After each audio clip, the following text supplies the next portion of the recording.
शराबी पति। मेरा नाम सुहानी है। मैं मध्यम वर्ग के परिवार से हूँ। मेरा परिवार बड़ी मुश्किल से अपना गुजारा कर रहा है। मेरे घर में एक परेशानी है। मेरी शादी के लिए अब तक के कितने रिश्ते देख चुके हैं, लेकिन मैं किसी को पसंद नहीं आई। दिखने में इतनी अच्छी नहीं हूँ। संस्कार और स्वभाव सब बाद में आते हैं, पहले रूप रंग आता है। इसलिए अभी तक मेरी शादी नहीं हो पाई। फिर एक दिन पिताजी के सामने एक रिश्ता आया। लड़का रोहन था और जैसे कि उन्होंने बताया था, लड़का कहीं प्राइवेट जॉब करता है, 20,000 लेकर आता है। पिताजी और माँ ने ज़्यादा पड़ताल नहीं की और मेरी शादी पक्की हो गई। शादी के लिए मेरे भी कई अरमान थे। मैं चाहती थी कि पिताजी की चिंताएं थोड़ी कम हो जाए, इसलिए मैंने भी हाँ कर दी। पिताजी ने पेट काट कर मेरी शादी के लिए कुछ गहने बनवाए थे। ज़्यादा तो कुछ हम दे नहीं पाए और उनकी तरफ से कोई डिमांड नहीं थी। पिताजी को लगा कि बच्ची की किस्मत अच्छी है, जो उसे इतना अच्छा घर मिला है। शादी हो गई और मैं अपने ससुराल चली गई। सुहाग रात को मैं अपने बेड पर बैठी उनका इंतज़ार कर रही थी। मेरे मन में कई तरह के ख्याल थे। मैं थोड़ी घबराई भी थी। करीब 2 घंटा हो गया था मुझे अपने कमरे में बैठे उनका इंतज़ार करते हुए। तभी बाहर से मुझे चिल्लाने की आवाज़ आने लगी। मैंने दरवाजे के पास जाकर देखा तो रोहन और उनके पिताजी में बहस हो रही थी।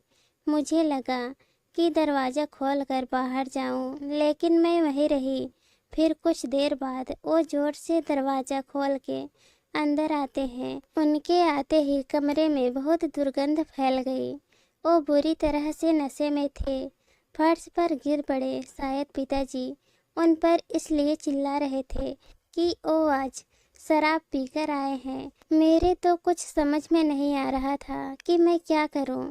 रात भर वो वहीं फर्श पर सोए रहे। सुबह जल्दी से उठकर मैं किचन में चली गई।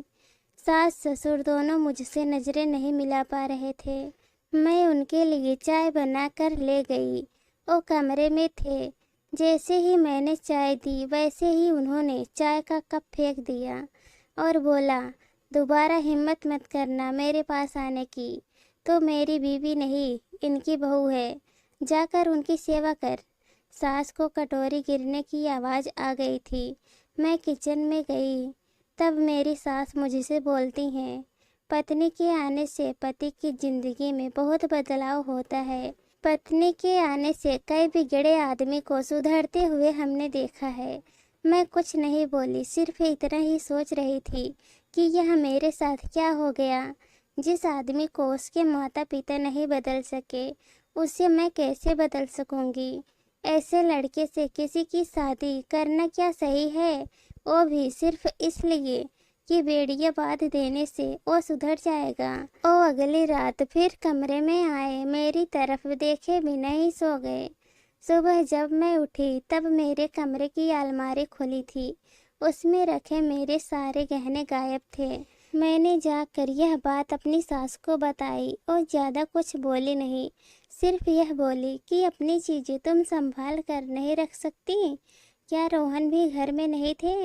मैं समझ गई कि वो ही शायद मेरे गहने भी लेकर गए हैं। उस दिन पूरा दिन और पूरी रात वो घर ही नहीं आए। जी तो मेरा करा कि पिताजी को एक बार फ़ोन करके ज़रूर पूछ लूँ कि आपने किस लड़के के साथ मेरी शादी करवा दी। लेकिन फिर मुझे लगा कि अब बोलने से क्या फ़ायदा। वो 4 दिन बाद घर आए। आते ही उनके और उनके पिताजी के बीच में बहुत कहा सुनी हुई।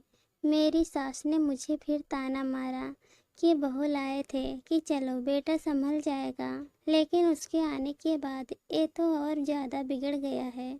मैंने भी सोचा कि मैं इतनी जल्दी तो हार नहीं मानूंगी, इसलिए मैंने अपने आंसू गिरने नहीं दिए। मैंने उनसे फिर बात की। मैंने पूछा कि आप क्या चाहते हैं, ऐसे ही ज़िंदगी को आगे बढ़ाना है या आपने कुछ सोचा है? वो बोले कि तुझे जो करना है तू कर, मुझे तेरी शक्ल भी नहीं देखनी। मुझे थोड़ा गुस्सा आया और बोली कि फिर आपने शादी क्यों की?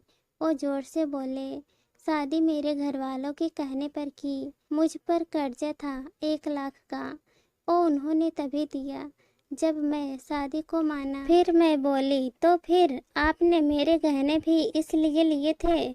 बस मेरे इतने बोलने पर उन्होंने मुझे जोर का थप्पड़ मार दिया। मैं जैसे शून्य रह गई। अभी 10 दिन भी नहीं हुए मेरी शादी को और मेरे साथ यह हो रहा है। अब मैं रात भर सो नहीं पाई। मैं अपने भविष्य के बारे में सोच रही थी और मेरे सामने कई विकल्प थे जिसमें से मुझे चुनना था। रात भर मैं यही सोचती रही। फिर सुबह हुई और मैंने अपना सामान पैक कर लिया। मेरी सास मुझसे पूछने लगती है, यह क्या कर रही हो? मैंने बोला, मैं अपने घर जा रही हूँ। सास ने मुझे ताना मारा कि तुम्हारे घर में खाने को नहीं है, 4 दिन में तुझे फिर वापस यहीं आना पड़ेगा। मैंने बोला, मैं जैसी भी हूँ मेहनत करके खा सकती हूँ, तुम्हारे बेटे की तरह चोर और शराबी नहीं हूँ। मेरी सास मेरा मुंह देखती रह गई। पता नहीं मुझ में इतनी हिम्मत कहाँ से आ गई। मुझे पता था कि यह मेरे और मेरे परिवार के लिए बहुत संघर्षपूर्ण हो सकता है, लेकिन उस समय मुझे यही ठीक लगा। उम्र भर ऐसे किसी के साथ कैसे रह सकती हूँ जो चोरी करे, शराब पीकर मुझे मारे। मैं उस घर से चली गई। आगे क्या होगा सब देखा जाएगा। दोस्तों, जीवन में एक बात हमेशा याद रखना, कभी कोई भी काम करने से पहले उसके बारे में 1000 बार सोचना चाहिए। आज अगर उसके पिता ने यह सोचा होता तो उसे कोई परेशानी नहीं होती। इस कहानी पर आप लोगों की क्या राय है, कमेंट में ज़रूर बताना।